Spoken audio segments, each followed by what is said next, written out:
Good evening. My name is not Barry Bluestone. And even though I have very, very large feet, those are very big shoes to fill, but I will do my best. My name is David Luberoff, and I am a visiting professor of practice at Northeastern's School of Public Policy and Urban Affairs, and I have been given the great privilege and responsibility of being your guide through this semester's Myra Kraft Open Classroom, which, as I hope all of you know, will be focusing on shaping Boston's future, our aspirations, the opportunities, and the challenges.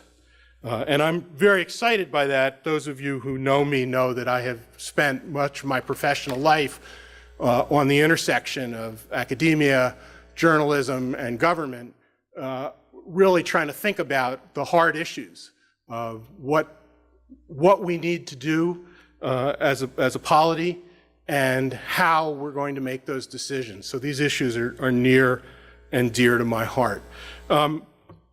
So why are we here? Why, at least, do I think you came out on a bitterly cold night that does remind us that winter does come to New England? I'm here in part because I think Open Classroom is a remarkable institution and effort to span some of the great divides in Boston, in this case particularly the divide between practitioners and academics, and have the kind of informed conversations that will both improve practice and make us better scholars. And as I mentioned, the purpose of this Open Classroom is to turn that lens onto the question of shaping Boston's future. And as you hopefully know, since you chose to come out tonight, that's inspired in large measure by the launch last summer, of Imagine Boston 2030, which is a modest planning initiative launched by the Walsh administration, which has the really quite prosaic goal of guiding positive physical change while promoting shared prosperity, coordinated public investments, and a healthy environment and population. And then just to make that a little bit harder, since that task is a fairly easy one, as I'm sure we'll agree, the folks carrying that out have been charged with doing that process in a way that both taps expert knowledge among practitioners, but also deeply engages with the broad span of communities in Boston, an increasingly diverse city. So we're going to spend this semester really exploring what this might be in practice, how key city officials are going about this task, what some community leaders think about that process, and what some engaged academics and other thoughtful observers think of this process in a way that I hope is informative and interesting for you, that will, as I said, hopefully help shape and improve the planning process and help shape and improve the academic work that goes on at Northeastern and the other academic institutions. And I can't think of a better way to kick that off, and I'm very excited that on relatively short notice we were able to bring together, I think, a wonderful panel to start that discussion.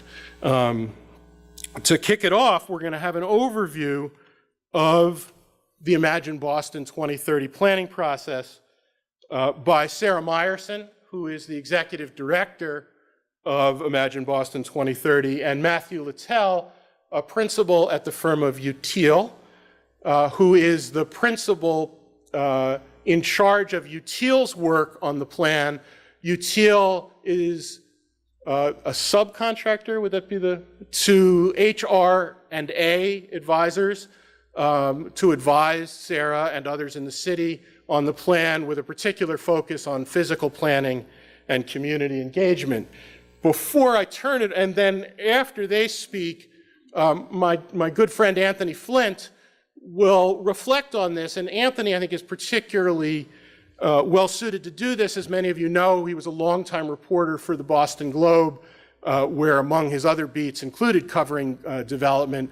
But for many years now, Anthony has been a senior fellow and communications director at the Lincoln Institute of Land Policy, perhaps the world's leading think tank on issues related to the regulation, taxation, and general usage of land. So Anthony will help us think about what Boston might draw from other cities, what other cities might draw from Boston, and some of the challenges and opportunities that he sees us facing. Before we start, let me just make two announcements. One, as you can see, we've drawn on Imagine Boston to ask you to answer some questions. This, I suspect, is not a heavy tweeting crowd. I've only recently sent out, I think, my first 3 tweets. But if, in fact, you are engaged in Twitter and would like to answer those questions, we may draw on those later in the conversation part. And in a few moments, actually right now, we're going to hand out the more old-fashioned way, which is some cards that also have these questions. And we'll collect these at the break. And again, perhaps draw on some of these in the discussion that will follow after the break. The other announcement is those of you who are younger or younger at heart, the School of Public Policy and Urban Affairs is hosting an open house this Saturday at its offices in Renaissance Park across the street from the Ruggles Tea Station. Lunch will be provided, and anyone who's interested in their graduate programs, and it is a phenomenal and increasingly phenomenal graduate program that offers courses of study in public administration, urban informatics, urban and regional policy, public policy, and international affairs. There are flyers if you are interested or perhaps know someone who might be interested out in front, and you can also find it on the School of Public Policy's website. So you've heard more than you wanted from me, and let me turn this over to Sarah Meyerson and Matthew Littell, who are going to walk us through some of the questions about why and how Imagine Boston 2030. So thank you for joining us.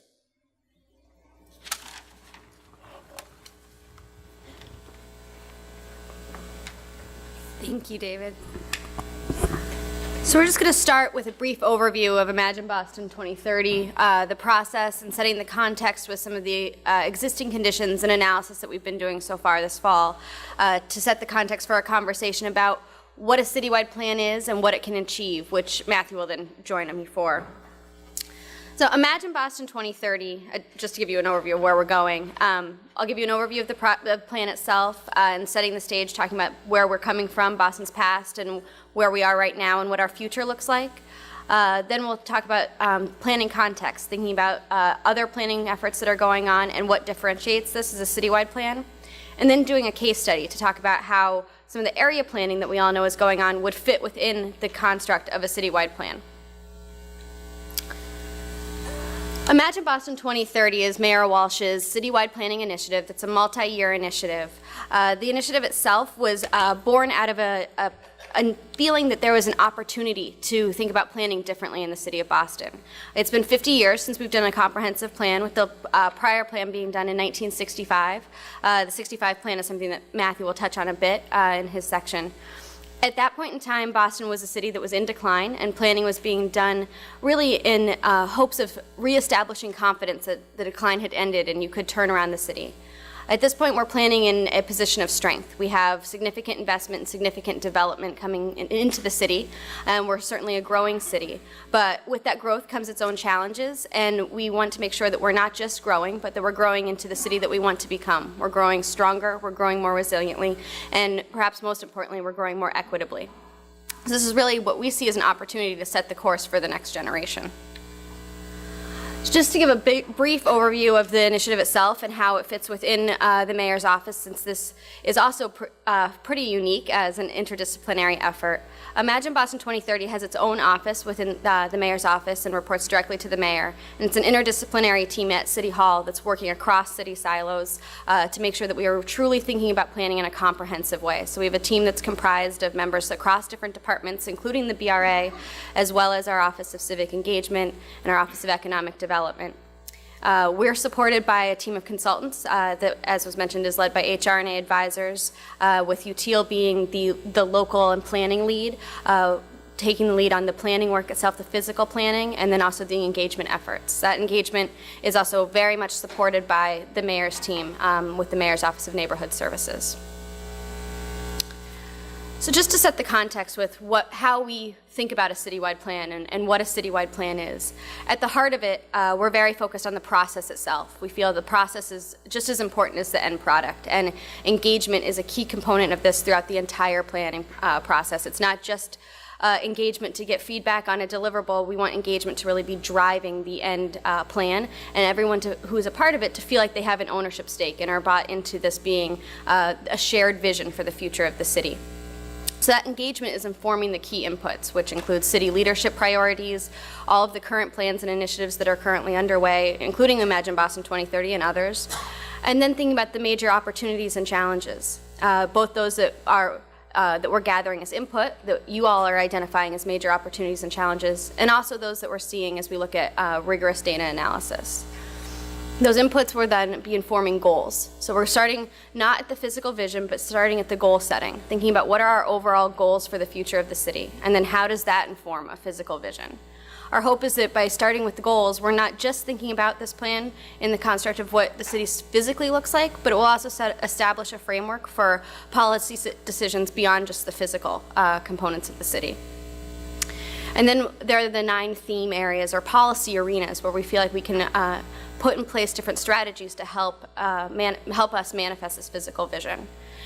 And at the heart of this, we want to make sure this is an implementable plan. It's not a plan that just sits on a shelf. And so we were very focused on implementation strategies to make sure that we are moving towards these goals. And that includes regulation, perhaps regulatory change, a set of investment priorities, thinking about different programming for the city, and ultimately also how this plan is managed. And that with that management comes updating and a need to continually revisit it so that it truly is a living, breathing document.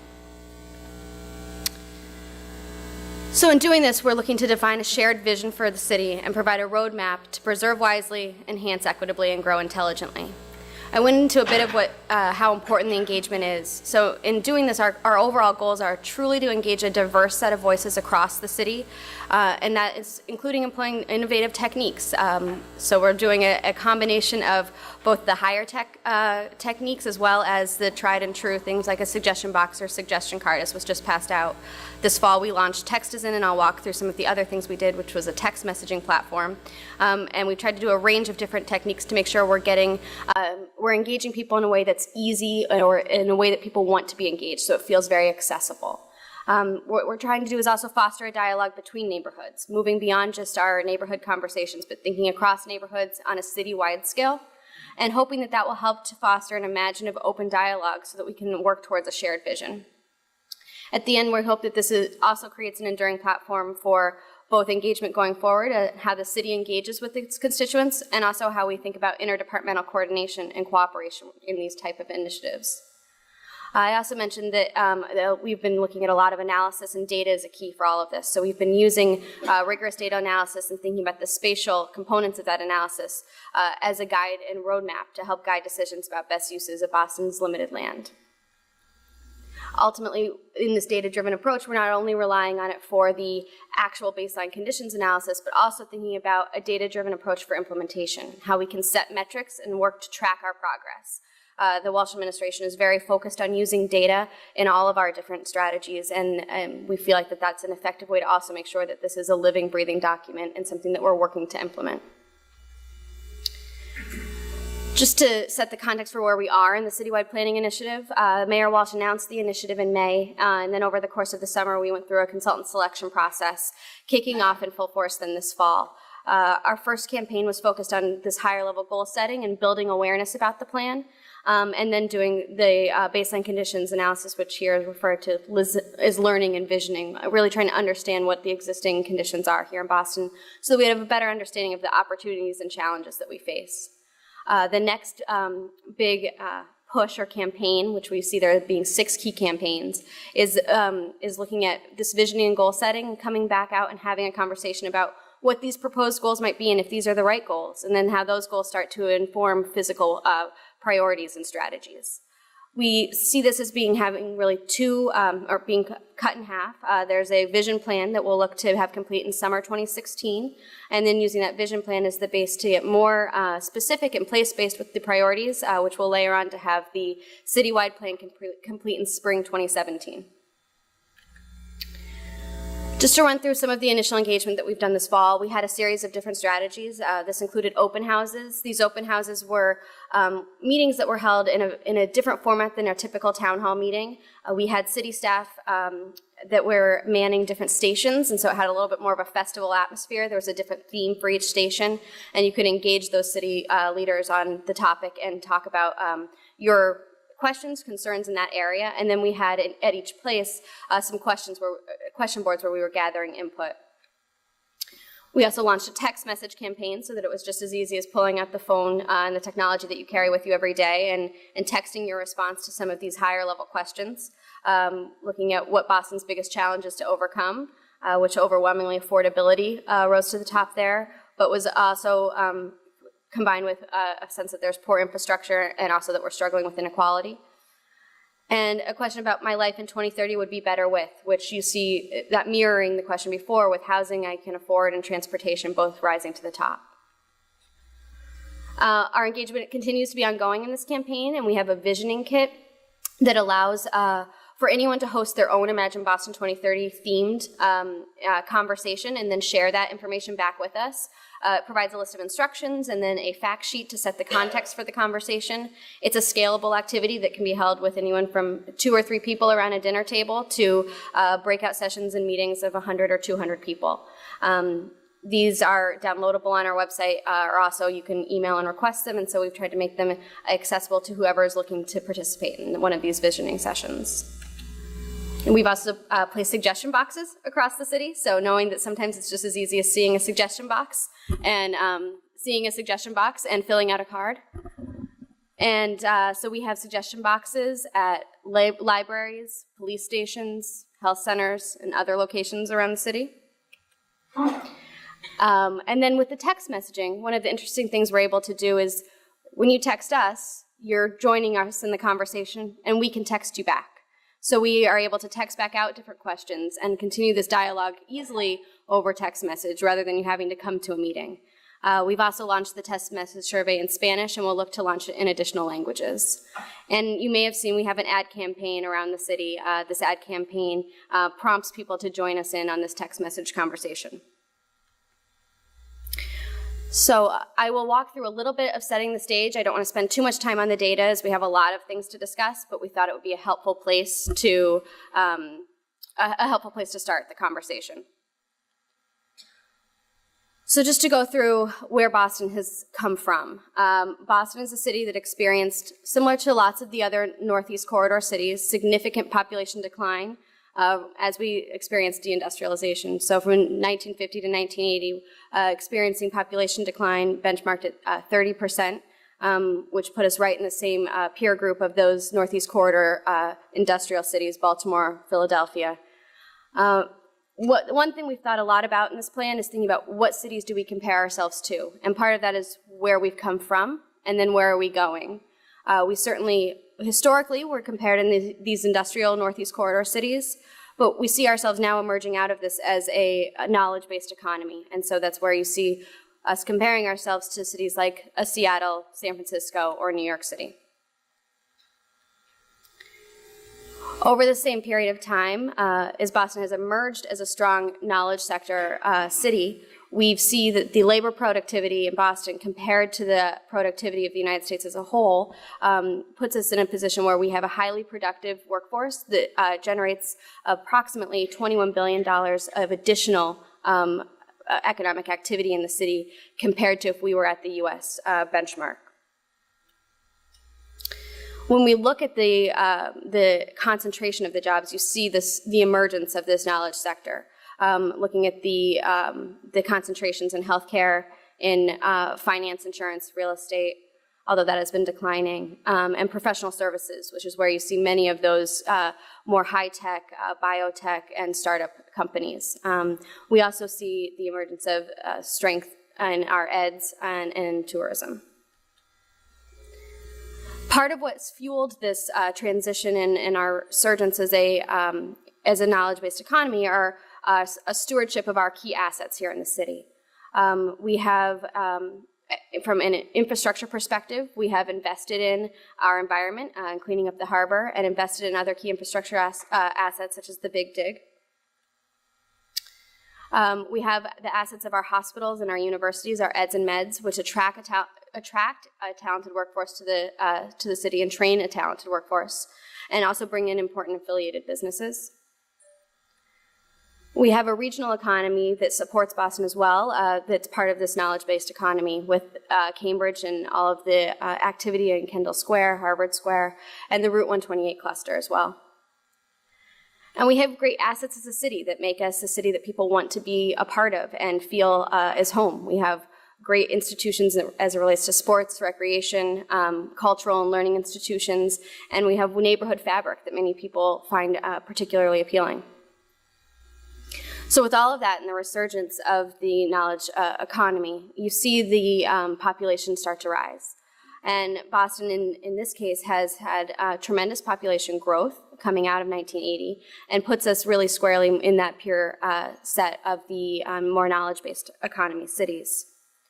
Particularly in the past, since in the past 5 years, we've had tremendous growth, 6% growth in 5 years, which is really very remarkable, and at the same time seeing 7% growth in our jobs in the same time period. And we see these trends continuing. We see that we're going to continue to go rapidly through 2030 and have to really think about how we accommodate this growth. The population projections are 700,000 plus, which starts to get us to our all-time population high that we experienced. Yet Boston faces major challenges. We have income that's on par with the nation, but a much higher cost of living. We have persistent poverty and disparities, as well as in educational attainment and economic mobility across the city. And while we have a lot of key and wonderful assets that could be seen as strengths, there's variation in quality of those between the downtown core, some neighborhoods, and other neighborhoods. We have critical infrastructure needs. And we're also vulnerable to climate change and sea level rise, heavy precipitation that we've experienced last winter and hopefully will not experience again this winter, and extreme heat. As a city, we have a very high percentage of our very valuable assets located in vulnerable locations. And while we don't have as high a percentage of population as some other coastal cities, we do still have, of the population that lives in vulnerable locations, 50% of those are particularly vulnerable given that they have a household income below $50,000. So in light of this growth and these challenges that we are faced, we have to really proactively think about how we want to grow as a vibrant city going forward. Looking at those existing conditions and many others, we started to think about how we would look to guide this growth and what are some of the potential goals that we'll seek to achieve as we think about how we grow. Those themes and goals emerging are how do we foster inclusive growth? How can we adapt to climate change and promote a healthy environment? How can we invest in infrastructure, open space, and culture? And how can we provide quality of life in accessible neighborhoods? And those are the goals that we'll start to explore as we continue moving forward in the planning process. With that, Matthew. Thank you, Sarah. Can you all see my cursor? Good, because I'll be pointing at things, and I want to make sure that you can all see it. I want to talk a little bit about what a comprehensive plan really is. It's a little bit mysterious, and a lot of people ask me that, both professionals and non-professionals alike. What are you going to do And I get a couple of questions. One is, they haven't done a comprehensive plan in 50 years. Can you believe it? What have they been doing all this time? On the other hand, if you talk to the planning community, they say, well, what do you mean? We've been planning every day for the last 50 years. And this, if you look at this map, it's quite telling. This is the geographic area of just recent plans. And it begins to look like a comprehensive plan because it's in fact covered most of the city's landmass. And then recent planning, this is just what's sort of kind of active or current. So it's not to say that we haven't been planning. It's not to say that the city hasn't been looking at its growth incrementally, but it asks a very important question. So what are we doing now that we're thinking about the entire city as one entity, and how is that different from incremental planning? This includes not just geographical areas, but there's all kinds of plans that are non-spatial. The housing plan, other kinds of plans in the city are more strategic. Our plan will be incorporating a lot of these things, and I'll explain a little bit how that works. I think perhaps the best way to answer this question of what really is a citywide plan is to show you a couple of examples that I think are good. The One NYC plan, which was completed recently by our colleagues at HRNA, identified some major goal areas for inclusive growth. It also identified some very specific kind of strategies for achieving those goals. So, for instance, ensure the average New Yorker can reach 1.8 million jobs by transit within 45 minutes by 2040. So, in their analysis of the inequities in the city, they realized that there was this great disparity. There were large portions of the city that were located very remotely and physically did not have the kind of access to jobs that, let's say, people even in Nassau County or further did because of their access to public transportation. So this sort of analysis and observation led to a kind of three-pronged approach. One is create more affordable housing closer to the jobs. The other was to create more employment centers that were closer to where these people were living. And then the third piece was expand the transit network. I think what makes this a comprehensive approach as opposed to a kind of area-specific approach is the way in which policy tools and strategies come from a wider array of the toolkit. We're looking at transit, we're looking at real estate investment, we're looking at housing, we're looking at economic development and jobs. And it's the comprehensive plan that brings these things together to address a kind of citywide or systematic issue. And in this case, this played out on a very local level at a neighborhood scale where new train stations were added, new affordable housing, a new Hunts Point food distribution center, for example. This is how a kind of broad goal turns into a series of kind of actionable strategies. And then, of course, the greatest strategy of all is to actually fund these things. And so in order to make a lot of this happen, New York made some pretty substantial adjustments to their capital budgets over the 10 years to actually fulfill some of these things. Ken Greenberg, who's also on our team, a kind of internationally recognized urban designer and planner from Toronto, worked on the Toronto Comprehensive Plan, and then I think there's a similar thing at play where I'd say this plan was a little bit more spatially oriented in terms of the sort of geographical systems in the city and employment locations. They looked at balancing growth areas against protected areas. And so this had to do with identifying natural systems, identifying where key avenues were so that growth could be directed to the sort of proper locations while preserving some of the existing sort of natural fabric. And this brought to it, again, like a comprehensive plan, it brings a diverse toolkit that involves not just planning, but energy, transportation, and prescribes or recommends at least multiple initiatives across different areas. We have revisited our own 1965 plan, and I understand in this series you'll be looking at it in more detail, but it's important for us to touch on it. It has a lot of lessons for us. It's been fascinating to revisit. This is one of the iconic images from the plan. It's a little bit unfair to dwell on it because, in fact, there's only one or two of these. The rest of the plan is actually quite strategic and deals with nitty-gritty policy things, but it's always fun to look at predictions of the future, which is, as you know, a fairly sort of perilous activity.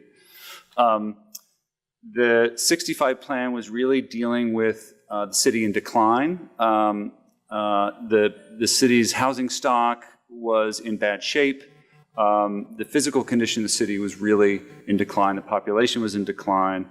And the plan, one of the big goals of the plan was to stem this pattern, to use the plan to help appropriate more federal assistance to turn these things around, both at a neighborhood level and a citywide level. It was also focused very heavily on economic activity and bringing economic activity back to the core of the city. It had already been begun to disperse to Route 128 and beyond. So the plan saw itself as fairly regional. And like today, the plan wanted to expand new kinds of commercial activity into industrial areas that even then were beginning to become less productive. Even by 65, the manufacturing base had long since begun to move out. And like today, they looked to these mostly vacant areas as the place for future growth. We'll touch upon this in a little bit more detail later, but an interesting thing about this plan is you'll see that the darker purple is or existing industrial uses. Light purple, existing industrial uses. The darker purple they call new industrial uses in replacement of existing industrial uses. And they were thinking of, for instance, the Wang Corporation or high-tech uses, very much the way that we are today. As we are today, they had a very specific housing count they wanted to reach. Our number is now 53,000 as opposed to 37. But they did identify very specific places. Some of these places were actually happened. I point to Harbor Point right here. And then they did a fairly an explicit way identify sources for a lot of this activity to happen. Like most predictions of the future, it's hard to tell when that big bad recession comes. The impacts of the big recession in the 70s was a real setback to a lot of the private investment that they were counting on. Nonetheless, I think a lot of the turnaround that was hoped for and anticipated really happened. This is one of my favorite passages from the entire plan, and I started with that aerial view, which was a kind of interesting but maybe not quite accurate prediction of the future. However, I find this statement to be completely accurate, and it was essentially saying that we can't just rely on cities for work anymore.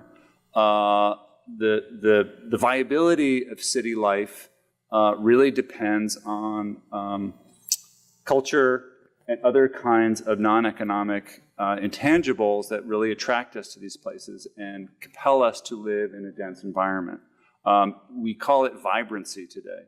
That's the kind of word that we use to describe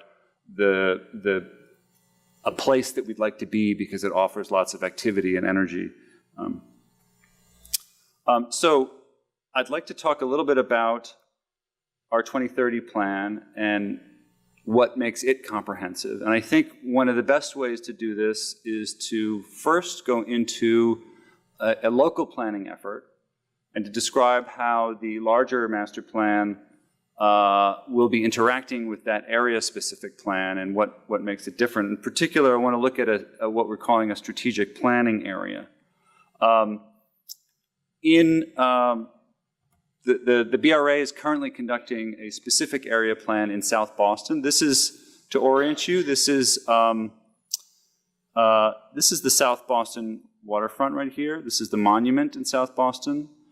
This is Dorchester Avenue running almost perfectly north-south.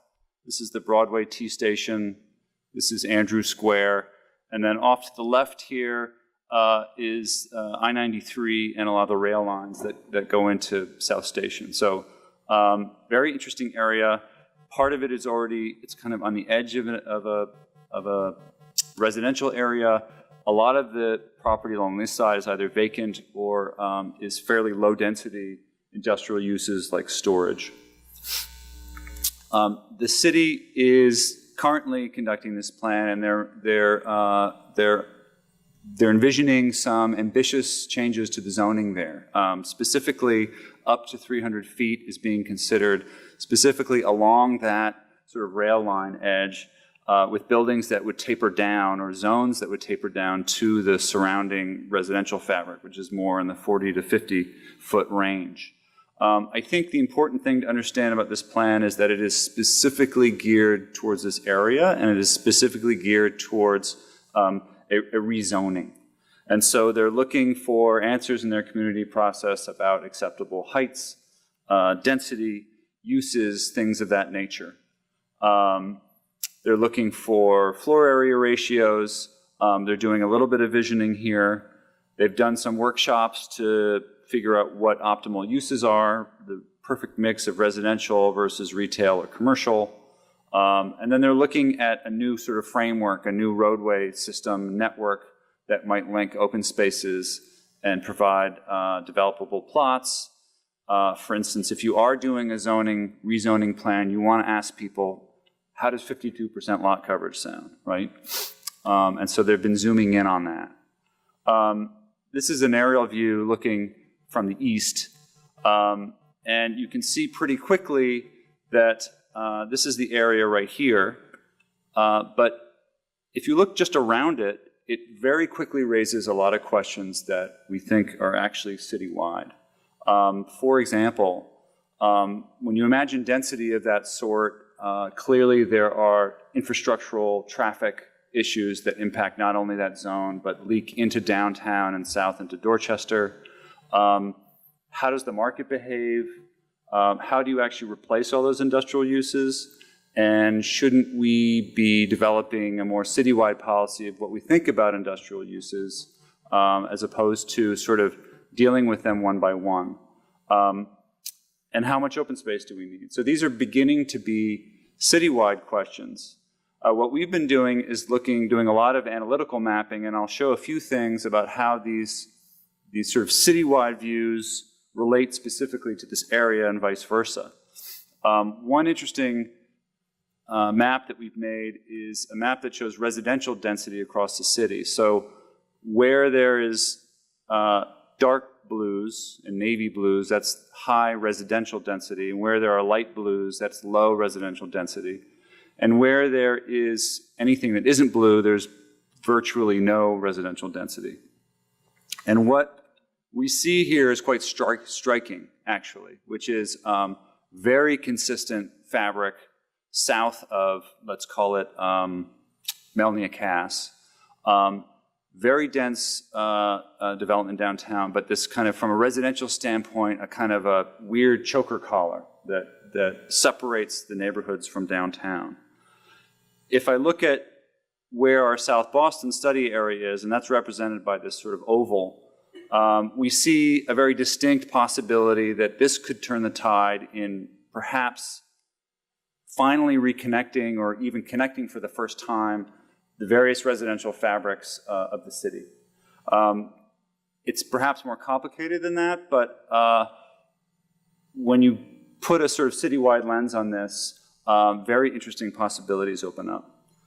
Likewise, we've been looking at the city in terms of other kinds of demographics, particularly income.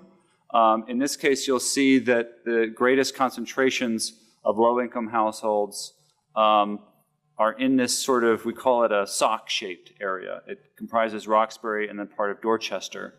And then there's a fairly sort of distinct break When we look at this South Boston study area in that context, I think it's natural to ask, generally, what are the spatial barriers that make, that perpetuate these concentrations of poverty? And is this one of the first kinds of rezonings or recentering that could allow some better connectivity between these two things? This South Boston study area has at its tips some of the newest and most expensive luxury housing near the Broadway station. At the southern end, we have some of the greater concentrations of poverty, specifically some public housing areas. So what does it mean to span between those two things? And is there an opportunity to really challenge this sort of status quo in terms of how the city is divided, rich and poor? Ultimately, we have a fixed budget of land. I don't think we're acquiring a lot more land. But this is a kind of super 50,000 square foot view, really, of our world. And it asks us to look specifically at industrial area. And if I zoom forward very quickly, I know we've got a lot of material to cover. This study area is really smack in the middle of a kind of constellation of industrial uses all over the city. And it really does prompt us to ask, what is our position about industrial uses? Do they sort of fall away, or do we need to actually come up with a more systematic policy and decide where they're going to be? Again, this affects everywhere all over the city, from Beacon Yards all the way to South Boston. Again, another view in light of the density in the city, and you can see there's a big hole there. And is there an opportunity in this area to complement our city's open space network or natural systems? You can see it's in a kind of a vacuum here, as many of these industrial areas are. And finally, can it relate to the eds and meds part of our economy that is practically the most productive now? Is it part of a new ring, let's say, of those kinds of uses, and how might those connect to each other? So a quick sampling of how we take a very specific area and really actually pull back and ask what these connections can mean and what the opportunities are. For instance, if we were to improve Dorchester Avenue, wouldn't we want to reconnect it to downtown again? Wouldn't that be an interesting opportunity? And what does that mean for the folks that are living south of that? And I want to close again on a slightly provocative slide, but this is on the right is a view of sort of recent view. On the left is the sort of the 1965 vision. What's interesting is that we really haven't gotten around to shaping those uses inside this industrial area. However, there are all sorts of other activity that has taken place. And what's interesting is that the pressures are now less to do with commercial space and more to do with residential. But I put this up here again. It's the sort of what the perils are about predicting our future, and a little bit of a lesson about what it means to create a plan that is not static, but perhaps anticipates some of the fluctuations that happen over time. Anthony Flint is a little bit of a tee up for Anthony. Anthony's going to talk a little bit about how some of the newest planning techniques really try to accommodate multiple scenarios and really try to set a framework that is actually flexible and not static. I'll end with that. And while Tony is getting set up, I just wanted to give you the texting info in case anyone's interested in joining. So basically, you text one of these, your answer, to this phone number, and you shouldn't feel embarrassed about doing it right now. It's not considered rude. But we are soliciting a lot of input. So I'll give it over to Tony. Thank you, Matthew. Thank you. Well, thanks very much. Boy, all I can say is wow. If this is the tradition of the Myra Kraft Open Classroom, this is all the urban planning you can eat. Did one of those slides actually say aggregate FAR? You know, this is very technical stuff, but it's something to be that you're all to be congratulated for taking on, and certainly very ambitious.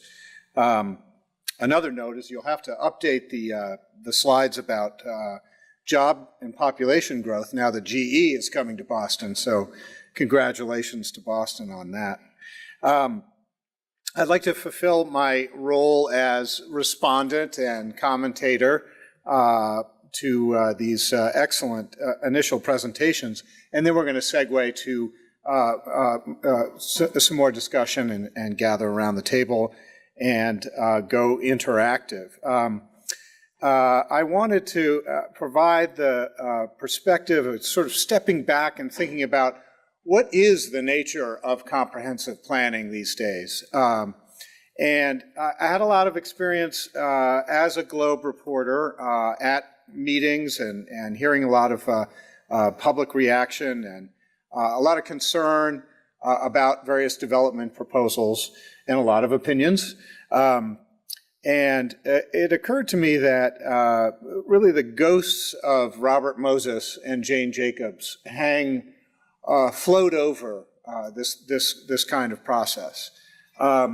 In the old days, planners would put together a plan behind closed doors, and that would be it. The next iteration was, well, here's the issues that we think are important, and here's a plan. What do you think?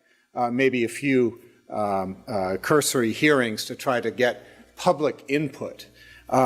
So much has changed since the days of Jane Jacobs, so that the public engagement, the civic engagement, has become a different enterprise, and that's where I'd like to focus on and sort of acknowledge the great challenge of engaging the public and getting a sense of ideas and challenges and concerns from a great variety, demographically speaking, in the population, and who may or may not be sort of media savvy. Some of whom might be using social media, but there are many others who are not. So it's a big challenge to try to reach out and collect or sort of harvest ideas from the public without leading the witness overly or setting out what the major challenges are. So it really is as a matter of civic engagement, which is something we've worked on a little bit at the Lincoln Institute. It really is a particular challenge.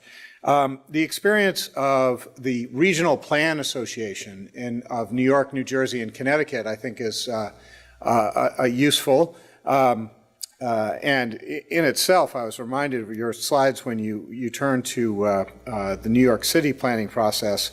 For one thing, this is more of a regional plan. They are working on their 4th regional plan for New York, New Jersey, and Connecticut.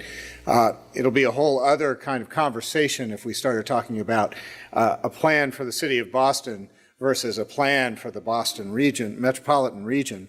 But the Regional Plan Association has embarked on quite a good process of civic engagement and doing many of the things that Boston is doing.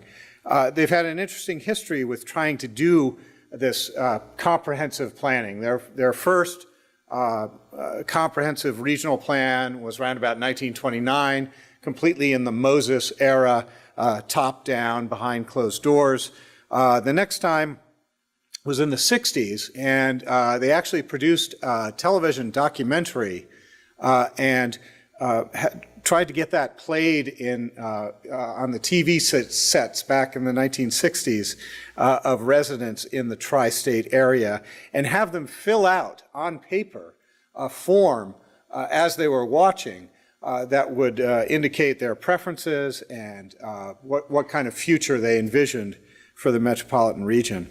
After the third plan was similarly sort of trying to figure out a way to go out into the neighborhoods and collect information about how future policy decisions would impact those areas. And now with the 4th regional plan, They are embarking on this great goal of being the kind of they're a non-governmental agency. They're a regional planning agency. So they are trying to sort of be the broker or the go-between to develop a coalition or a sense of or a consensus about the future of the region. So they struggled with this, similar to Boston, I'm sure. You can't really just sort of go out and cold call people or ask people, what would you like to see in the future of your city? You just get a lot of random answers or probably a lot of griping. And most people don't think in terms of in urban planning terms or the context of big infrastructure projects in a given region. So what the Regional Plan Association did was first they did focus groups, which is expensive. They had some funding by the Ford Foundation actually for that, but it did end up to be quite an effective and quick way to get a range of incomes, a range of views. The second thing they did was enlist grassroots community organizations and sort of deputize those organizations to go out into the neighborhoods and collect information and develop a draft list of some 30 recommendations, similar to what you see developing here in Boston in terms of the concerns, transportation, housing, affordability, and so on. So this was really the beginning of a dialogue, and it's continued to this point. And the next step is to sort of engage. Again, this is at the regional scale, so it's a bigger enterprise. But the next step is to reach out to elected officials and begin to formulate a plan. But there's such a big difference between having in mind what the important issues are and sort of going out and harvesting the ideas from the public about what's important. Just to make things more complicated and hopefully not too terribly existential, there's a lot of interesting work being done in planning, and one is this notion of exploratory scenario planning, which attempts to factor in this crazy idea of planning for uncertainty. The number one curveball in this respect is climate change and the impacts of climate change, where the future could hold a bunch of different outcomes. And so this makes planning even more complicated, and there are a number of tools that are being developed to manage this kind of exploratory scenario planning. We've helped various groups develop these open source software tools that can really be a terrific way of envisioning the future and looking at different scenarios according to different inputs that will show you what a metropolitan region will look like, depending on how you do zoning differently, have different kinds of housing goals, do density differently, and the public can look at that and decide whether they like scenario A, B, or C. The notion of exploratory scenario planning is to add that extra layer of planning for uncertainty, because the future rarely ends up turning out quite so neatly. There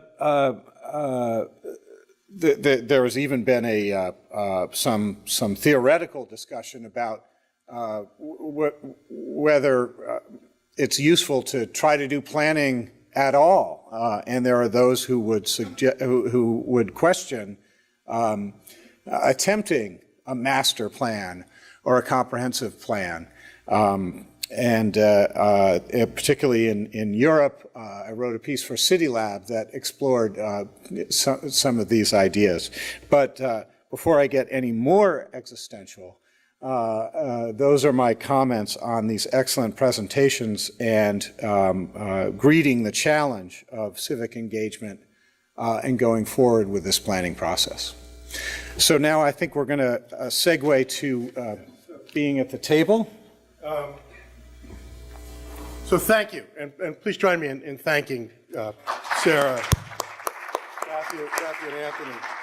I am told, as a novice, that the tradition here is to take a break. So we will take a 5-minute break to allow you to stretch your legs. And when we return, we want to engage you in the conversation. But your questions, your observations, I'll kick that off. Feel free to use social media. Feel free to bring your cards up here or hand them to one of us. And we'll see you back in 5 minutes.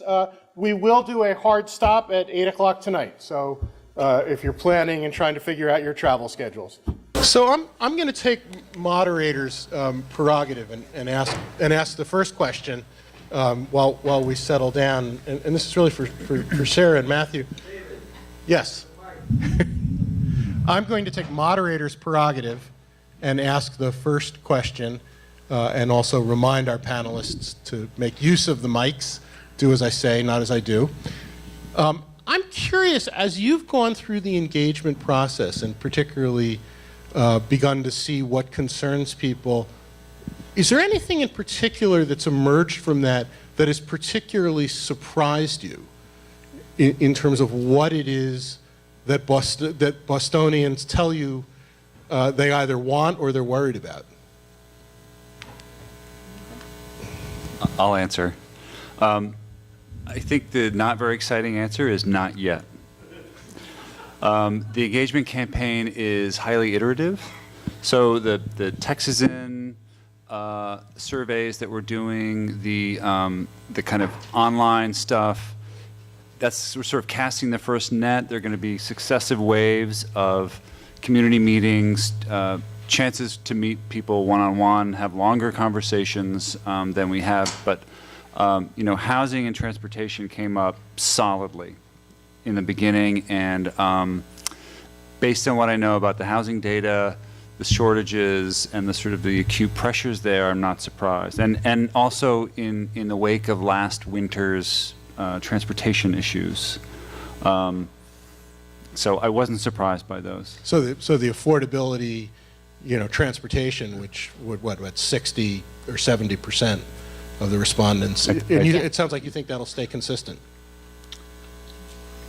Yeah, I think those will stay consistent as primary concerns, but I think that you'll start to see more nuances to those concerns, and maybe perhaps a little bit more of an interesting story about what types of neighborhoods we look to start to emerge, what types of housing people are really looking for.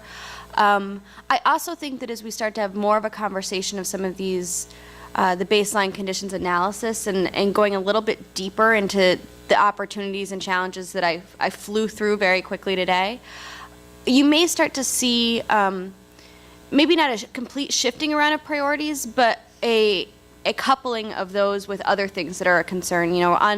On there you see climate change, only I think it was 6%.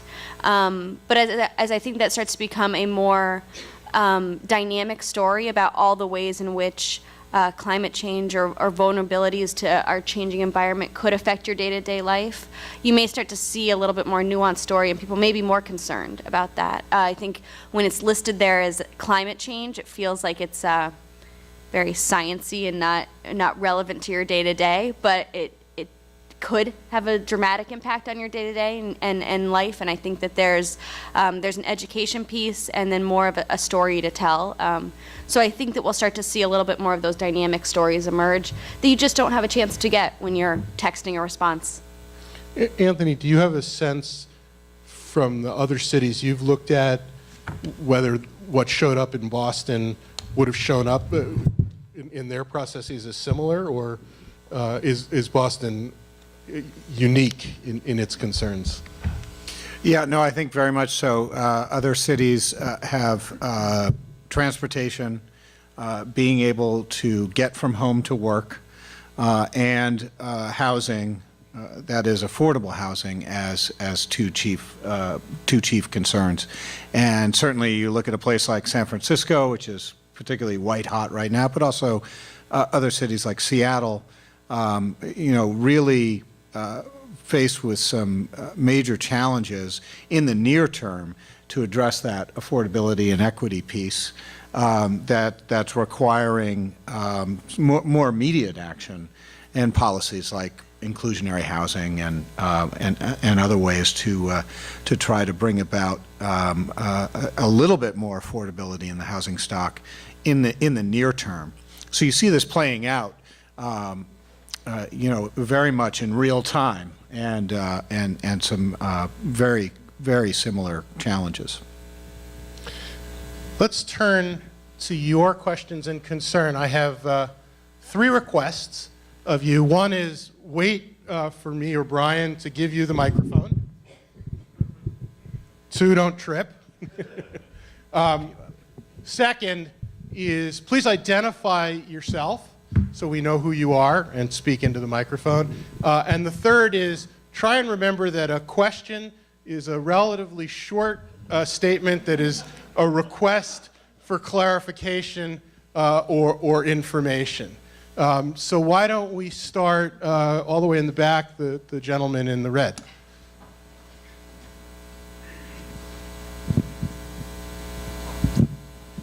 Good evening. Thank you. My name is Jonathan Berg, and I'm the designee on the MBTA Advisory Board from the Little Victorian community of Melrose, Massachusetts. I have come tonight, and I just came from a very interesting advisory board meeting, the first one held in almost a year. Our public transportation system, forget 2030, right now is in complete and utter bankruptcy. Cannot operate effectively. It needs to be put into receivership. We need to do very similar what we did with the Boston Harbor. We need to find a Judge Garrity here, because there will be no Boston 2030 unless we address this problem.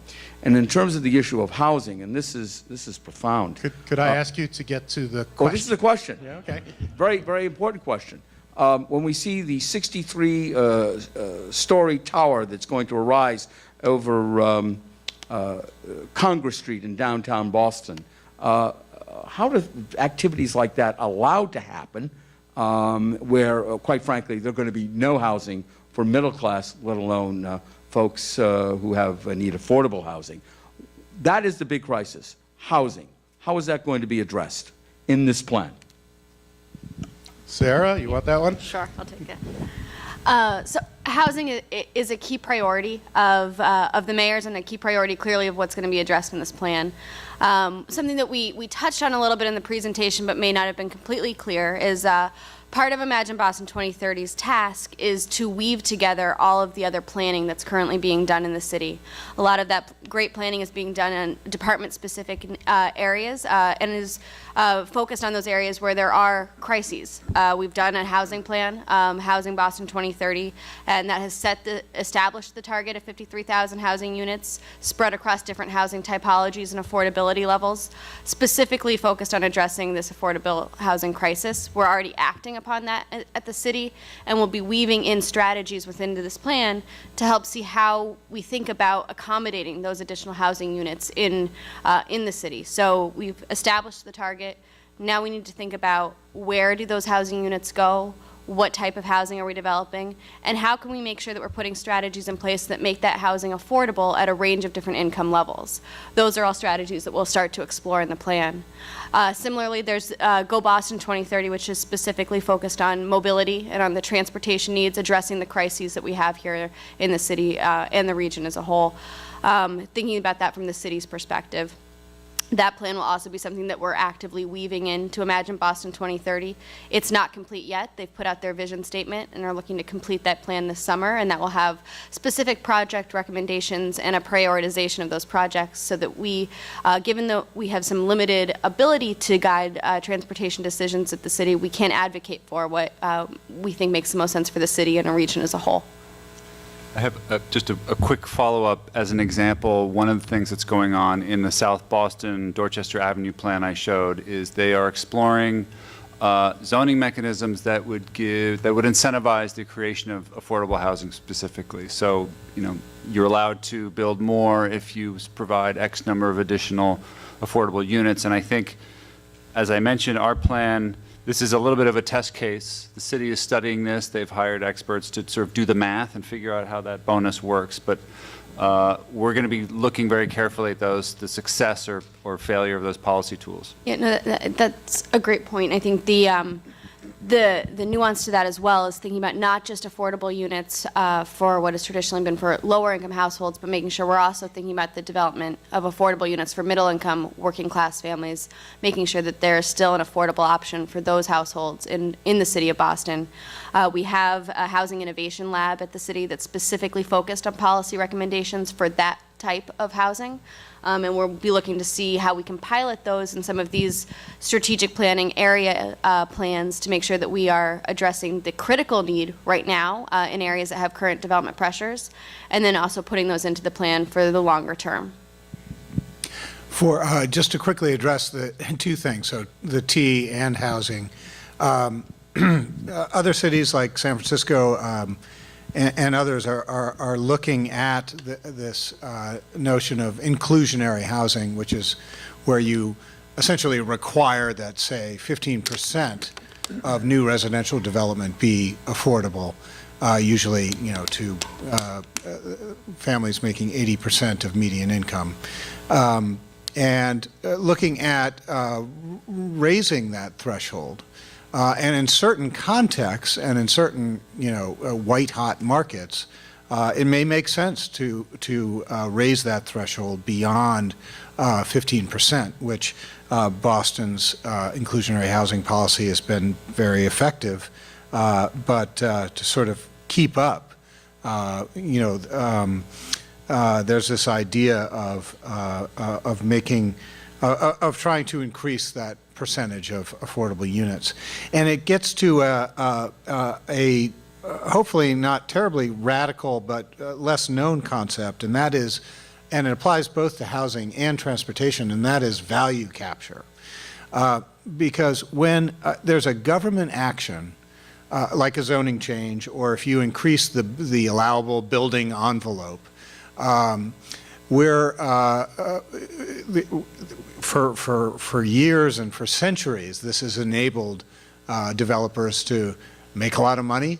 And if we change the paradigm, the way we look at development, we could provide that expanded building envelope with the caveat, with the exchange, if you will, that Matt made reference to, of a certain larger number of affordable units. And I'll just say very quickly, the same principle can apply for transportation infrastructure. And we've seen the city of Cambridge raise this idea that the private sector benefits so hugely from our transit infrastructure that they can be asked to contribute financially to its operation and certainly for new infrastructure. That's the concept of value capture. Just one thought. The major reverse of what I'm concerned about is that the middle class will no longer be able to live anywhere near the central core of the city. They'll be pushed out to places like April, maybe even New Hampshire, because that's the only place they're going to report to live when you allow things like this recent development down on Congress and Street. Why don't we start working down, the woman right there, and so we'll sort of come down this way. Hi, my name is Holly Gunner, and I'm just a regular citizen. With respect to both housing and transportation in particular, are you, and if so, how are you thinking about the fact that the fastest growing age cohort in Massachusetts is 85 and older, and the second fastest growing is 100 and older, and that we have a baby boom that not only is large, but is likely to have longer longevity than we've known probably in human history, and certainly in urban settings. So when you think about all these things, where do you put, you know, the quarter or 30 or 35% of the population that's going to fall into the 65, 70 year and older age cohort? So to speak to, again, the additional planning efforts that are going on in the city, we have a plan that's specifically focused on addressing that demographic and that changing demographic in the population. The age-friendly Boston plan is specifically focused on the needs for the aging population, and we'll be addressing housing, transportation, accessibility, the type of living needs, and is another plan that we'll be looking to weave into the overall comprehensive plan so that we are truly creating neighborhoods that are accessible at not only all income levels, but also for all ages. That's why they pay these guys the big money. They really have to walk and chew gum at the same time and address the millennials and the aging boomers. And it's a challenge that many other cities are facing. It's a powerful confluence in many ways in terms of economic development. But there are certainly on the seniors end a lot of challenges that are going to have to be considered. It's an excellent point. Well, and presumably it informs why it's so important to be looking at the demographic data so that we have some sense as to where we're going. Down here, the gentleman. Thank you. My name is John Lippman, Lippman Development Strategies. I'm down in southeastern Massachusetts. The question that I have, very simple statistical one, is we saw the chart that showed what the median salary is as compared to the very high housing expense. Is that discrepancy typical of other very hot markets around the country? That is to say that there is that big discrepancy between what the average salary is and what the housing expense is, or is it different? Is it sort of worse here? And if that is the case, and I don't know if that is true, why is that the case? I don't have all the data in my head. I think that's a very good question. It's one of the, for me, I'm glad you mentioned that. It's one of the more stark bits of sort of data that we've uncovered, which is that we're not, on average, making more money than the average American, but our housing is 3 times as expensive. But Yeah, you so did say that there's that fascinating slide that the productivity of Boston workers is so much higher, but that isn't showing up in median income? Well, Boston, and similar to other areas, a very large percentage of those who are holding those high-paying jobs in Boston live outside of the city. So we have quite a few people who commute into the city every day, work in very high-paying jobs, and then move out of the city at night. In terms of that discrepancy, it is, particularly acute here, where you see that the inaffordability of the city. And when we talk about Boston being one of the most inaffordable cities, that's really representing the fact that there's this disconnect between what the median income is and the housing cost. Part of that is driven by there being a supply-demand imbalance in Boston. Part of that is being driven by some of the trends that we're seeing in terms of people, those who retire wanting to move back into the city, creating a different kind of pressure on the environment for the housing market. There's a lot of different dynamics at play, but I think at the root of what you're seeing in our housing plan is trying to address some of that supply-demand issue. and thinking about making sure that we're creating the right kind of supply that is right fit for what our housing needs are right now. You see, when in the past, I think, and Barry can speak to this well, the triple decker was a solution for a housing crisis of a different era. We need to think about what the solution is for our current housing crisis, to me, really addressing what the housing needs are for the millennials as well as for the aging population. And there's probably a good combination and suite of different solutions that can come together to try to address and chip away at the issues that we're seeing here. So we get to have this great moment, if you recall, in Annie Hall, they're standing in line at the movies and somebody's blathering on about Marshall McLuhan, and Woody Allen says, I have Marshall McLuhan right here who can answer this. We have Barry Bluestone right here. Well, Barry Bluestone, Northeastern University.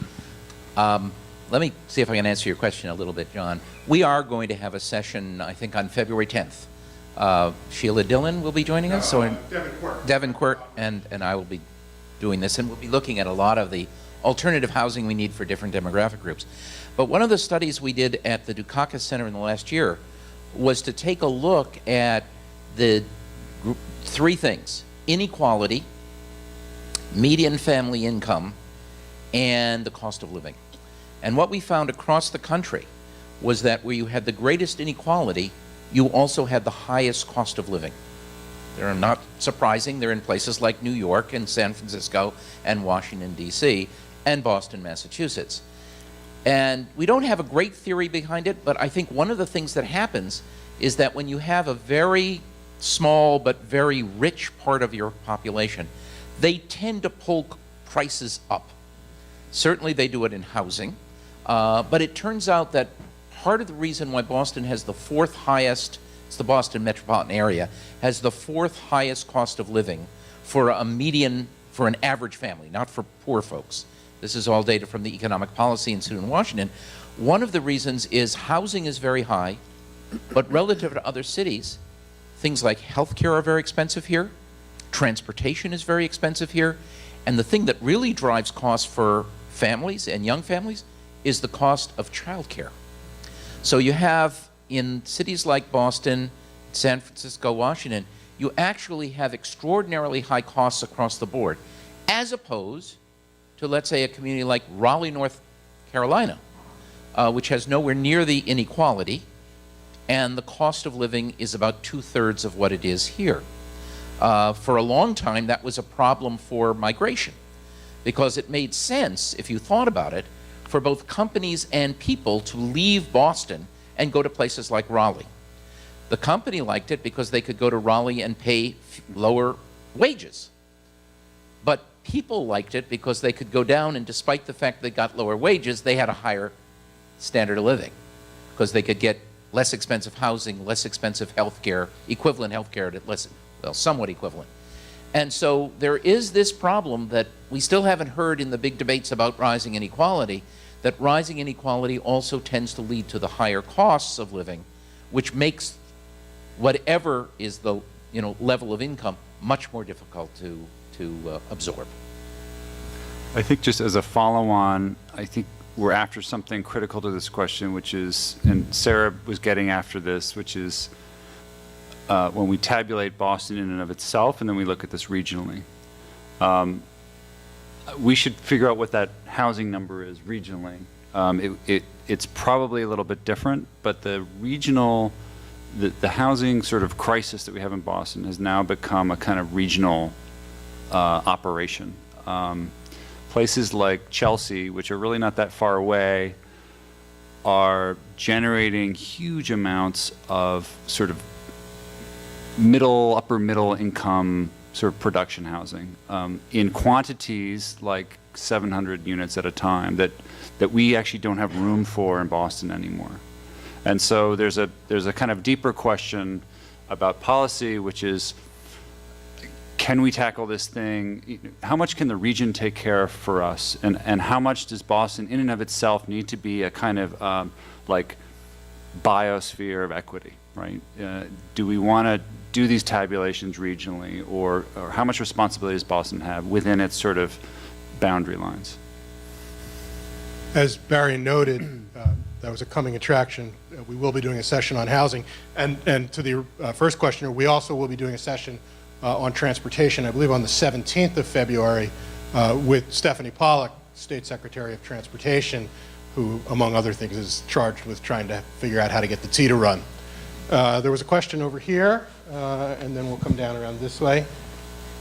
Thanks. Hi, David Aiken. I do affordable housing development in the city of Boston, but I've also been working for the last 3 years with the Neighborhood Association where I live in East Boston and their Planning and Zoning Committee. I come here from Philadelphia 4 years ago, and it's a city that's undertaken a big comprehensive planning, citywide planning and rezoning process. And I think I've been trying to sort of figure out over these few years, all the issues at the local neighborhood level that slow things down, but obviously everything comes through those associations and trying to deal with the housing crisis, deal with the transportation pieces, and keep things moving along. And I guess I wanted to turn quickly to sort of the citizen engagement part of it, two pieces, citizen engagement part and the, I guess, the information about sort of planning development and what's going on, and sort of pulling from the city of Philadelphia, and maybe it's directed to Sarah or Anthony, is sort of, if you thought at all in this process or coming out of these processes of like a Citizens Planning Institute to, engage and educate people in neighborhoods, subsidized courses or something, so that people really sort of get the, whether it's people that are serving on neighborhood associations or whether it's just residents that are interested in this process of, how all these issues are dealt with, because obviously you get a whole span of people with all different backgrounds that come out to participate in the community. So that's sort of like a community, Citizens Planners Institute they have there. And then also on the information, news, sort of development side, they had this whole Plan Philly piece engaging, the local NPR, not WHYY, but obviously there's the WBURs here, there's the WGBHs. So I'm just sort of curious how any of those institutions are brought to making sure that there's a lot of good access to information during and throughout and after this process. So I guess it's sort of the citizen engagement and then the distribution of information. How are you thinking about those pieces? Yeah.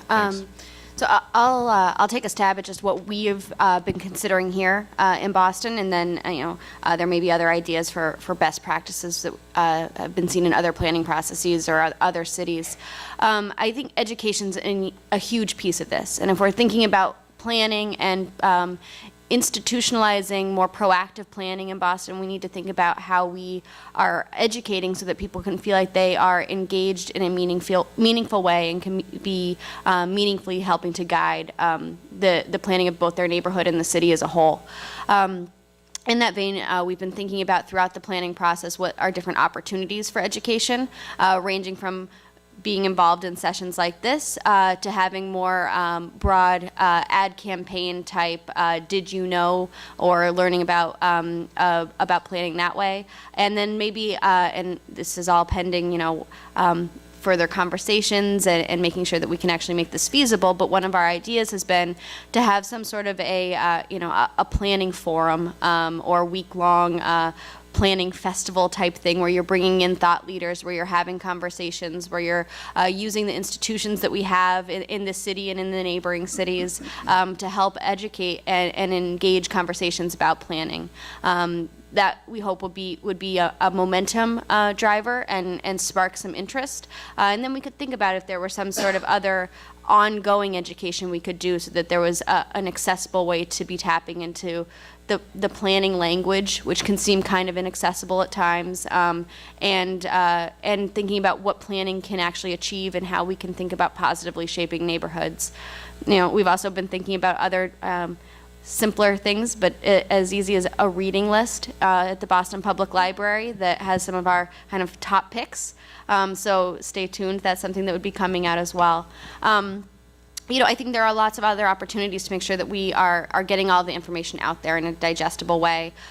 We've worked very hard to try to have an interactive and dynamic website that's continuing to evolve. We interact regularly with the different media outlets, ranging from the news stations to the print media to radio, thinking about other ways for us to have these types of conversations that don't just include us who are working on the planning team, but broadly include the thought leaders here in Boston who are thinking about planning and have been thinking about planning for quite some time in the city. So engaging them in this conversation as well. I think there's a lot of interest and excitement around this planning initiative, and we're trying to make sure that we are harnessing that and having lots of different opportunities for people to learn about what's going on and then contribute their thoughts. I can't resist Moderator's prerogative here. Other than Anthony's terrific book, Wrestling with Moses, which is about the fights between Moses and Jacobs, and I highly commend, what might be on that reading list? Stay tuned. There are 90 titles right now that we're contemplating. We are not putting out a 90 title reading list, but we're trying to get... But if you had to pick one. If I had to pick one. You know, we were talking the other day about kids' books that could be on there, which I started to get excited about since I read to my 1-year-old on a regular basis. So we were thinking about some of the fun kind of board books that came out of they were coming out more of the 60s era, but thinking about metropolitan areas. So there's Katie the Snowplow. But I think it's those things that are interesting that think about infrastructure and investment and how cities operate that are, so I was loving thinking about the kids' books. But there's lots of other great titles, and there's fiction and nonfiction that should be on there as well. And grounding it in Boston versus having more good planning anthologies. So Matthew or Anthony, you want to add anything to the reading list? Common ground. yeah. It's everything you ever need to know about Boston. I would just add on the excellent questions about public outreach and public awareness and education. History is really messed with planning and kind of poisoned the well in some ways. And you know, that's why I did make reference to the battles of Robert Moses and Jane Jacobs. Now there, in the one case, the sort of the crescendo of the book is this idea of putting a 10-lane elevated expressway down Broome Street in Soho, and the residents reacting to that and saying that, you know, they'd rather not have that happen. And then sort of since then, so that crescendo was 1968, and since then, you know, there's been this sort of climate of suspicion and maybe a little cynicism about development proposals and infrastructure and so forth. And today, I think in Boston, I don't know if we're any more sort of hardened than Philadelphians, but I think there is some fatigue. I think the Big Dig gave us some planning fatigue in a way, a lot of skepticism and cynicism. Very justifiably, the first gentleman talking about the urgent problems of the T right now and the urgent problems of affordable housing right now, it makes it very challenging to talk about more long-range planning. I would add, as your children get a little bit older, a wonderful child's book called The Pushcart Wars, which were really inspired by the Jane Jacobs, Robert Moses fights. Yep. So I just want to add one more thing, because this is such an interesting topic while we're talking about engagement, particularly at the community level. Certainly the Jane Jacobs, what followed Jane Jacobs was a kind of, you know, emphasis on community input into planning processes, and it's become standard practice now. For many years, I think Boston practiced this in the form of what we call incremental planning, or as David reminded me recently, what Cairo Shen used to call just-in-time planning. And it more recently developed a bad name as a kind of a la carte way in which slightly oversized things got sort of squeezed in without revisiting the big picture. But for many years, it was really in counter-reaction to what happened in the West End and all those kinds of Moses-like activities. It was like, no, we're not going to go top-down, and we're not going to do it all at once. We're going to go piece by piece. But I think we've come full circle now, and people have begun to see that piece-by-piece thing as having its own kind of tyranny. And the people want the whole city back now, in a way, and to get the whole picture before we decide if that 65-story tower should be there or whatever the question is, right? It's interesting in New York, and then I'm going to let you have the next question. In New York, under the Bloomberg administration, the mantra was "Think like Jacobs, act like Moses." Right, you know, a lot of the massive initiatives there. Yes, ma'am. Hello, my name's Margaret Wheeler. I live in South Boston, actually right next to the Broadway T station. One thing that struck me in listening to your presentations and looking at the slides, it seemed to be missing is K-12 education as part of the planning process. I mean, anecdotally, what I see, well, first of all, it looks as if the growth projections are way exceed natural growth, so it must be a lot of in-migration. And anecdotally, it looks to me as if that's happening at the low end of the scale and the high end of the scale, but not in the middle. And it seems to me that schools and K-12 education is a critical part of attracting in-migration to fill in that middle gap. It's not just housing. It's where my kid's going to go to school. Mm-hmm. It's an interesting question because it's not just about looking at whether we're equitable in terms of our distribution of ages, but how do people staying or leaving affect the long-term profile of the city? Boston has, for a long time, we've become addicted to that steady influx of 20-somethings that reliably come to our educational institutions, fill jobs, do entrepreneurial things, and a lot of times they leave, and we're working on retaining them. But the other familiar pattern is the family that has the children, and they, after 4th grade or whenever that middle school moment is, they're off to Weston or Wellesley or somewhere west of Boston or south or north. This has come up in some of our discussions. Big picture thinking, you don't need to attract and retain and do all this and do that. Just make really good middle school education. You'll completely change the demographic profile of the city. It's a very interesting idea if you're thinking big. So I would say, while we didn't touch on it, not missing from what we're thinking about at the city or what we're thinking about in the planning process. I mean, I think that generally the theme of learning and education is an area that we're focused on. But this does start to raise the question that I think we've chipped away a little bit, but what is in the plan and what isn't in the plan and what's in similar related plans. So in Imagine Boston 2030, will we have a robust outline of educational policies? Probably not. But will we be thinking about how education functions as a part of the city and the importance of that and the importance of complete neighborhoods? Yes. And then thinking about how we're working in coordination with both the Boston Public Schools and the Education Cabinet and a lot of the important planning work they're doing, both from the Education Facilities Plan and then the other, more broadly looking at strategies and a strategic plan for the school system to make sure that there is a way that those policies are aligning with the overall goals for the city. Why don't we take,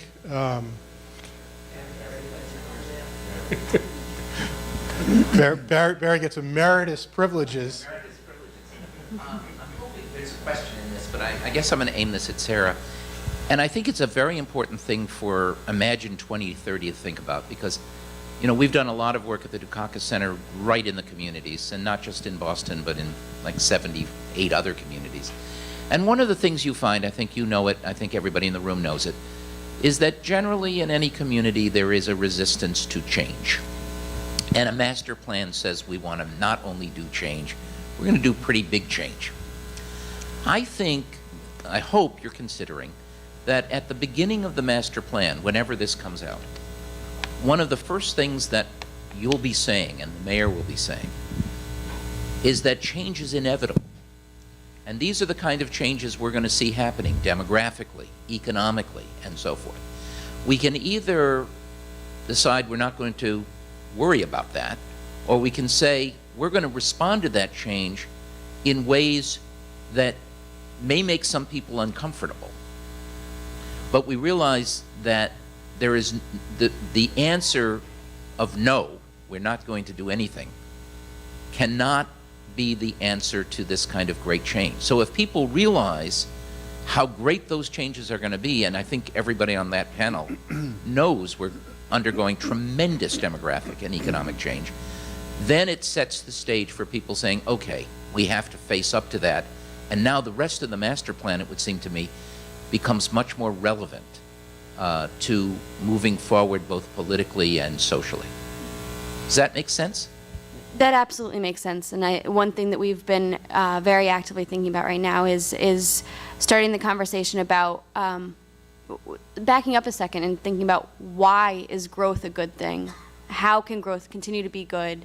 Not make it a question about should we grow or should we resist that growth, but the change, like you said, is inevitable. To make sure that we're shaping it positively, let's embrace the growth, and then how can we make sure that we are making sure that that's growing in the direction we want to grow, touching on some of the things that came up very early on in this conversation, but thinking about value capture, thinking about value sharing, thinking about the benefits of growth for the city. And in a city like Boston, where the vast majority of our city revenues are coming from property taxes, how do we want to make sure that we are maximizing that so that we can be reinvesting in our city and reinvesting in our education system, reinvesting in infrastructure, reinvesting in our open space to create a continually better place to live?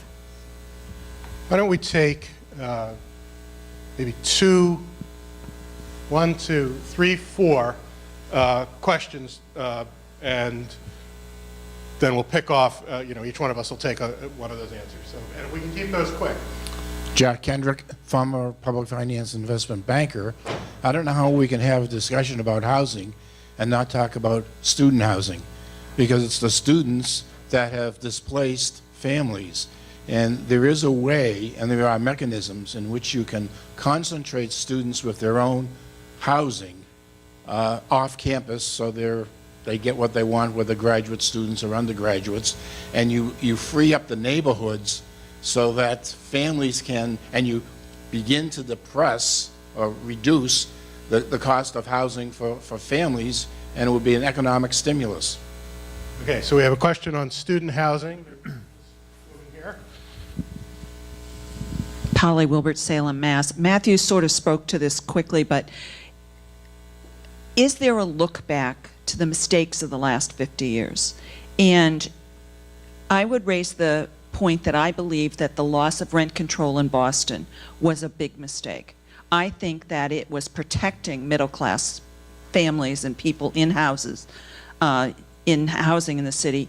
And I think that some of the Section 8 structure is following the increase in the cost of housing, and I think that's a mistake as well. But I would be interested also to say some of this 40R overlay zoning that's happening, if that's going to get you 20% affordable housing, your 53,000 units becomes 10,000 affordable, and is that really going to help solve the problem?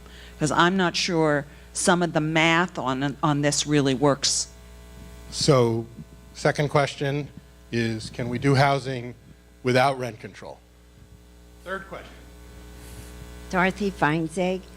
The physical therapist I go to, Jay Kennedy, has Christmas in the City, where he feeds and has a party for thousands of homeless kids. I haven't heard anything about some temporary housing for homeless till they get a job, or anything about the homeless. Third question is homelessness, and the last question. Hi, Richard Henderson. I'm a city planner and I'm a Jamaica Plain resident.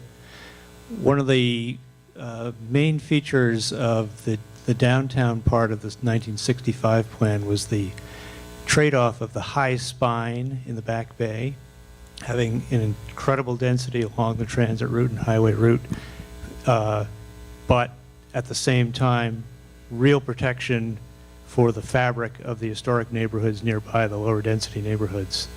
Is that something you'll consider in this plan as well? So making sure we preserve the sort of physical density, quality of existing neighborhoods. So we have, let me see if I can remember these: education, housing for students, rent control, homeless, and making sure that we don't develop in a way that overcomes neighborhoods. Who wants what? I'll tackle, I think I can answer a couple of them at the same time. Okay.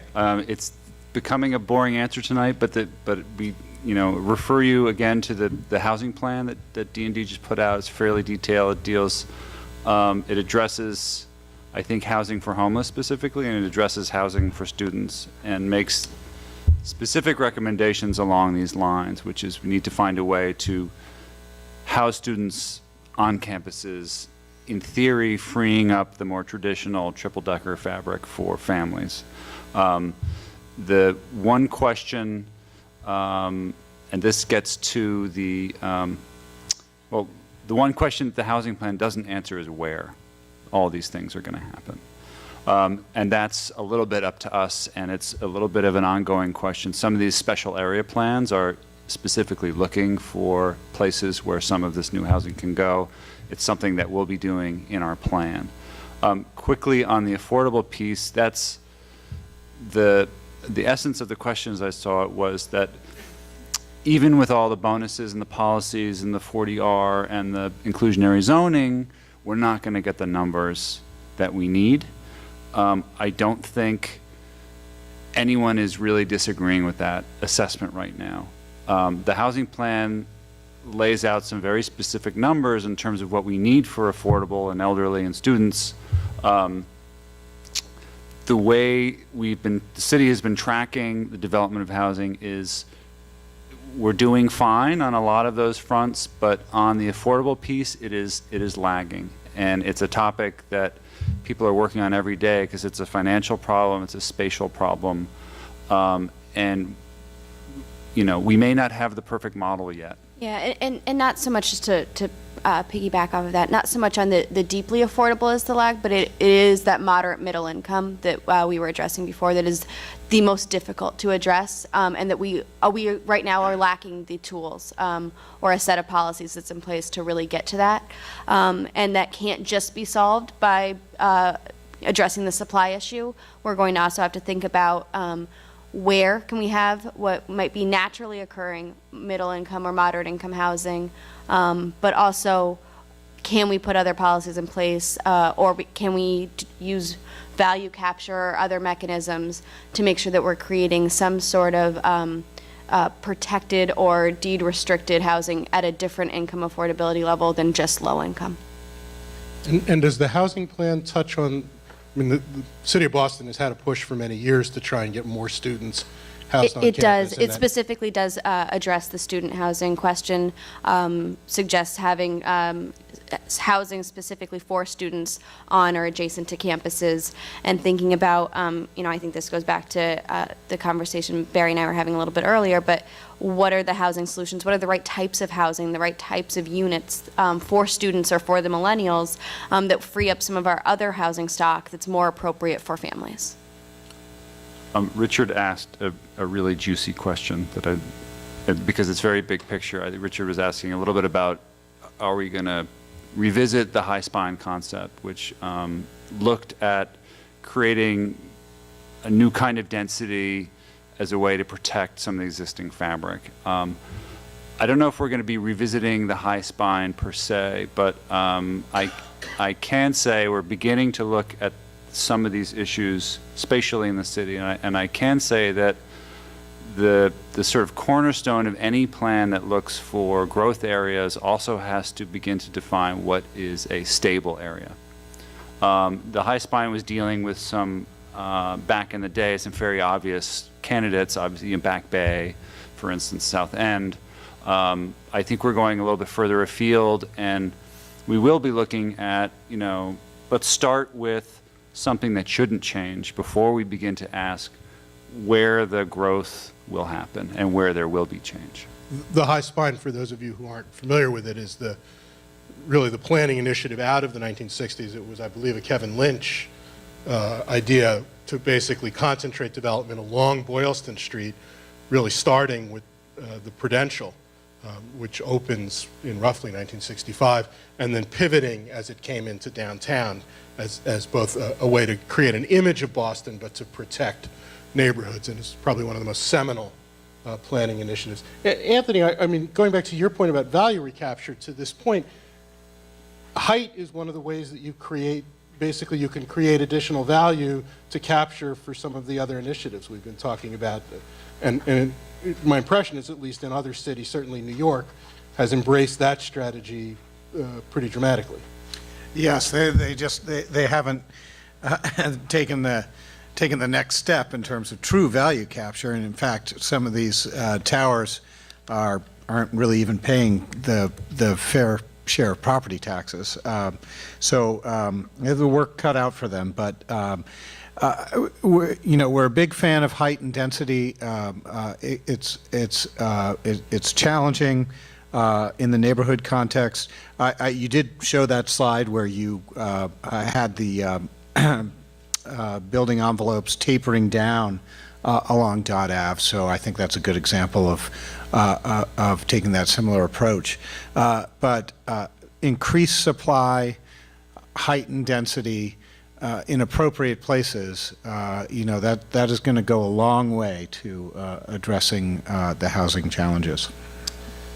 Well, one of the things that I find really heartening is in the course of our presentations and your questions, I think we touched on the topics of virtually every of the upcoming sessions, with perhaps the exception of the arts and the city's emerging cultural plans. So in future sessions, as we've noted, we'll be exploring in more depth the housing issues, the transportation issues, some of the other, actually a really interesting initiative trying to think about what a 21st century high school should look like in Boston, given changing labor needs.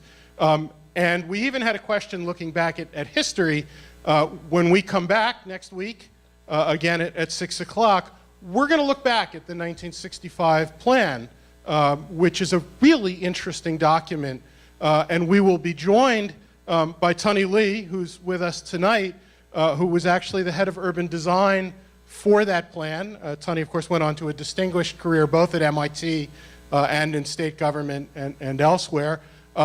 And State Representative Byron Rushing, who really became first active in Boston in a lot of the fights against some of the projects in those plans, much like the highway fights that Anthony described. And Anthony Pangaro, who also worked for Ed Loeb, the head of the BRA, a little bit after that plan, came back to Boston in the early 70s to run the Southwest Corridor project behind us, which in its own interesting way is something that came out of that plan, and then of course has gone on as to be one of Boston's most successful developers, building several projects that really filled in the high spine and helped bring about that transformation of the urban core. So that'll be next week.